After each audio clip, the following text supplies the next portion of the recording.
Thank you once again, and good afternoon, honorable parliamentarians and distinguished ladies and gentlemen. I'm hoping that this will be interactive because I think the beauty of the panel of this session is, for people to ask questions and we can answer. But I'd like to say that the sooner Africa begins to negotiate with other countries or other continents, see themselves as on equal pedestal and begins to negotiate for partnerships and begins to, request that other countries see us as co-creators in finding solutions to problems, then yes, we're already paving a future, not just for ourselves, but for the rest of the world.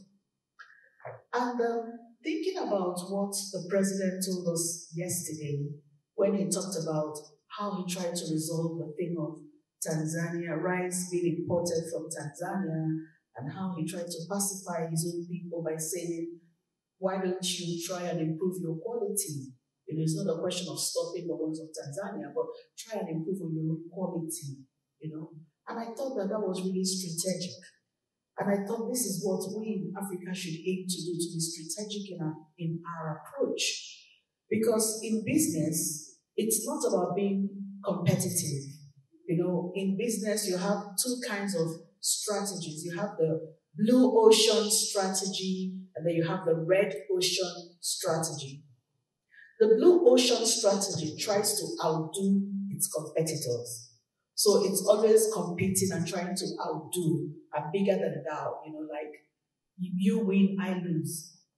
But then when it comes to the blue ocean strategy, they make competition irrelevant. They try to innovate and see how they can add value. And I think this is what makes Uganda stand out for me, at least having listened to the president. Because what he's tried to do is to make competition irrelevant. Those who tried to isolate Uganda, he made them irrelevant.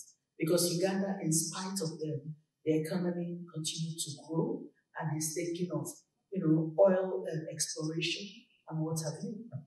So I think that if Africans can have less of a dependency mentality, which is, or let me say, colonial mentality, and begins to see themselves as having the ability to make competition irrelevant and to actually innovate and add value to what we do, then we stand the chance of building a better future.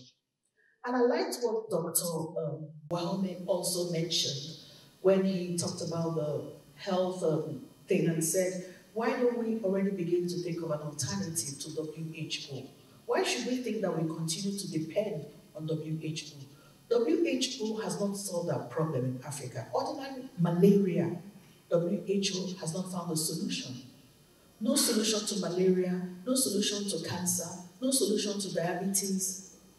All WHO is about is sexual health and reproductive rights. It's all about imposing ideologies on Africa. It's all about telling Africa to be more accommodative of this. But then what we need in Africa is just sidetracked. So why don't we innovate? Why don't we produce our own health research council? Especially now that President Trump has pulled out of WHO. Why don't we start off something and get others to engage with us? And then that's where we can, make the kind of progress we want and find a solution to our own problems. The health people in our midst has said that, the other guy who spoke with a heart, I think he's from South Africa, he said, when you look at what happened during COVID, you will discover that we had less deaths in Africa. Everybody was expecting that the continent of Africa will annihilate with COVID, but that didn't happen. You saw how UK, America, Italy, you name it, people were dying in droves. It was sad, it was frightening.